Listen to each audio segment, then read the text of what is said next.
First thing you do is remove the shoe tree from the dress shoe. Next thing is that you want to do is insert here the tongue and then put the shoe like this. You see how it's in the back?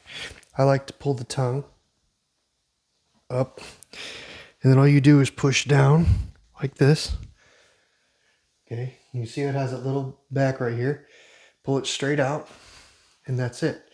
And then what I like to do, I always leave my shoes tied, so I just pull the tongue of it upward, and I am good to go. I have a shoe on using a shoe tree. You may ask why use a shoe tree. Right here, this will start to bend down and it can break.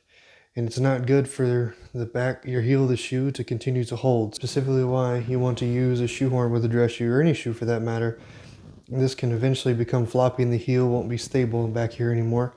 And you don't want that in any shoe that you currently own, especially with how expensive these are. So definitely use a shoehorn and it will stop this from creasing, and it will be more sturdy back here, so when you're walking you'll have a better shoe. For the lead on video, I'm going to do how to tie your dress shoes here. I am on Instagram more than I am on YouTube, and the link will be down in the description. I also have a Patreon channel. If you so choose to donate, I would appreciate it. If today's the day that earns your subscription, I really do appreciate it. Thank you for your time. Y'all have a wonderful day.